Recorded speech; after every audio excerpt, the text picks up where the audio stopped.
सलामुअलैकुम। आज की इस वीडियो में आपको एक इबरतनाक वाकया सुनाएंगे जनाब गौस पाक रहमतुल्लाह का, कि जब आपने एक मुर्दे को जिंदा कर दिया था और एक ऐसे जिंदा की जिसको आपने मुर्दा कर दिया था और सारे लोगों की साजिशों को बेनकाब कर दिया था।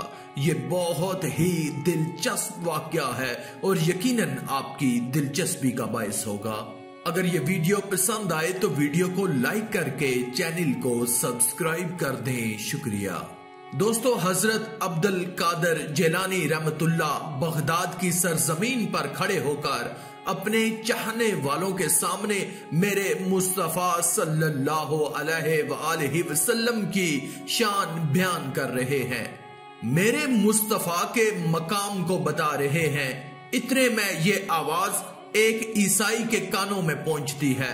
वो मेरे आका की शान को सुनकर गुस्से में आ जाता है और भागता हुआ गौसे आजम के दीवानों के पास आ जाता है और लोगों को ये कहकर गुमराह करना शुरू कर देता है कि हमारे ईसा अलैहिस्सलाम का मुकाम तुम्हारे नबी के मुकाम से बड़ा है, इसलिए कि अल्लाह ताला ने हमारे ईसा अलैहिस्सलाम को वो ताकत और कुव्वत अता की थी कि वो मुर्दों को जिंदा कर देते थे और अगर किसी नाबीना की आंखों पर हाथ रख देते थे तो बीनाई आ जाती थी और अगर किसी बीमार आदमी के जिस्म पर हाथ फेर देते तो बीमारी दूर हो जाती।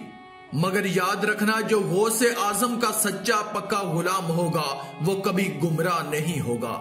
अलगर्ज वो ईसाई मेरे नबी की शान को घटाने की कोशिश कर रहा था। इतने में हजरत अब्दुल कादर जिलानी रहमतुल्लाह को पता चल जाता है कि ये मेरे नबी की शान को घटाने की कोशिशें कर रहा है। उसी वक्त आपने फरमाया कि मेरे नबी ने हजरत जाबिर रज़ी अल्लाह ताला अन्हो के 2 बच्चों को जिंदा किया है और हजरत अब्दुल कादर जिलानी रहमतुल्लाह नबी की शान में बेशुमार दलाइल पेश करते हैं, मगर वो मानने के लिए तैयार नहीं होता। आखिर में आप जलाल में आ जाते हैं और फरमाते हैं कि नादान, तू मेरे नबी की शान को घटाने की कोशिशें कर रहा है। अरे मैं नबी तो नहीं बल्कि नबियों के गुलामों के गुलामों के गुलामों के गुलाम हूं। चल तू मुझे किसी कब्र पर लेकर चल, मैं भी मुर्दे को जिंदा कर दूंगा। खुदा की कसम, उलमाए इकराम बयान फरमाते हैं कि उस ईसाई ने एक कब्र की तरफ इशारा किया तो मेरे गौस पाक ने अपनी वलायत वाली निगाह डाली और बता दिया कि ये दुनिया में रहकर गाया करता था। आपने उसकी कब्र की तरफ इशारा किया तो वो मुर्दा गाता हुआ खड़ा हो गया। इस करामत को देखकर वो ईसाई हजरत अब्दुल कादर जिलानी रहमतुल्लाह के कदमों पर गिर पड़ा और नबी का कलमा पढ़कर दायरा इस्लाम में दाखिल हो जाता है। लोग कहते हैं कि नबी को किसी चीज का इख्तियार नहीं। अरे नादानो, गौसे आजम रहमतुल्लाह की इख्तियार का ये आलम है तो रसूलुल्लाह सल्लल्लाहु अलैहि वसल्लम की इख्तियार का क्या आलम होगा। इसीलिए किसी कहने वाले ने क्या खूब कहा है, नगाहे वली में वो तासीर देखी, बदलती हजारों की तकदीर देखी। बहरहाल आपको तो मालूम हो गया कि गौसे आजम ने मुर्दे को जिंदा किया, मगर जिंदे को मुर्दा कैसा किया। तो सुनो, जब बगदाद की सरजमीन पर हजरत अब्दुल कादर जिलानी रहमतुल्लाह ने मुर्दे को जिंदा किया तो जो लोग औलियाए कराम के मुखालिफ थे वो मजाक उड़ाने लगे और कहने लगे, देखो अब्दुल कादर जिलानी लोगों को कैसे बेवकूफ बना रहा है। माज़अल्लाह अलगर्ज औलियाए कराम के मुखालफीन ने एक मीटिंग तैयार की और लोगों को बुलाया और कहा, देखो हम में से किसी एक आदमी को झूठ मूठ का मुर्दा बनाना है और अब्दुल कादर जिलानी रहमतुल्लाह को बेवकूफ बनाना है। उलमाए इकराम बयान फरमाते हैं कि एक आदमी को झूठ मूठ का मुर्दा बनाया जाता है और उस आदमी को बता दिया जाता है कि अब्दुल कादर जिलानी जैसे ही तेरी नमाज जनाजा पढ़ाने के लिए खड़ा होगा और पहली तकबीर कहेगा तो उसी वक्त चारपाई से नीचे कूद जाना ताकि हम लोग अब्दुल कादर जिलानी को जलील कर सकें। उलमाए इकराम बयान फरमाते हैं कि एक आदमी की बनावटी मैयत तैयार की जाती है और सभी मुखालफीन अब्दुल कादर जेलानी की बारगाह में पहुंचते हैं और कहते हैं, हुजूर, हमारे एक नौजवान का इंतकाल हो गया है, आप उसकी नमाज जनाजा पढ़ा दीजिए। हजरत अब्दुल कादर जेलानी अपनी वलायत वाली निगाह डालते हैं और पहचान लेते हैं कि ये मुर्दा नहीं बल्कि जिंदा है। आपने फरमाया, मैं उसकी नमाज जनाजा नहीं पढ़ाऊंगा, किसी और से पढ़ा लो।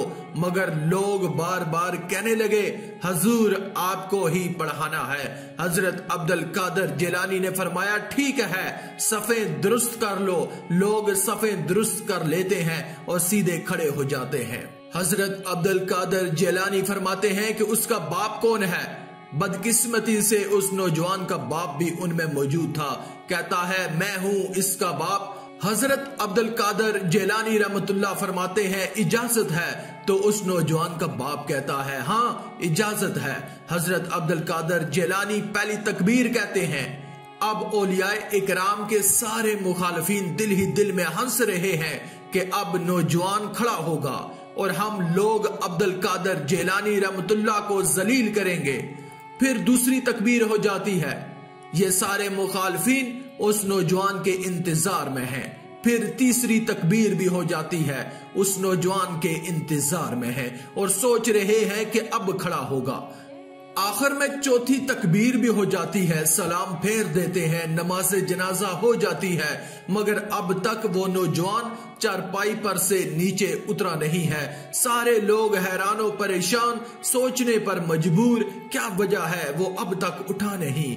आखिर में सभी लोग चारपाई के करीब जाते हैं और चादर को हटाते हैं तो क्या देखते हैं कि वो नौजवान मर चुका है। इसके बाद हजरत अब्दुल कादर जेलानी रहमतुल्लाह फरमाते हैं कि खुदा की कसम, जिसकी नमाजे जनाजा अब्दुल कादर जेलानी पढ़ा दे वो कयामत के दिन से पहले जिंदा हो नहीं सकता।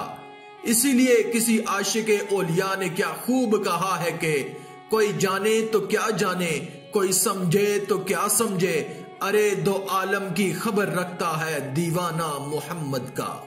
आखिर में अल्लाह रब्बुल इज्जत से दुआ है कि अल्लाह हमें नेक अमाल करने और बुराई से बचने और बचाने की तौफीक अता फरमाए। आमीन या रब्बल आलमीन। आज की इस वीडियो में था बस इतना ही। मजीद इस्लामी वीडियोस हासिल करने के लिए अल्लाह की कुदरत चैनल को सब्सक्राइब कर दें और साथ में मौजूद बेल के आइकन को दबाकर ऑल पर क्लिक कर दें। शुक्रिया।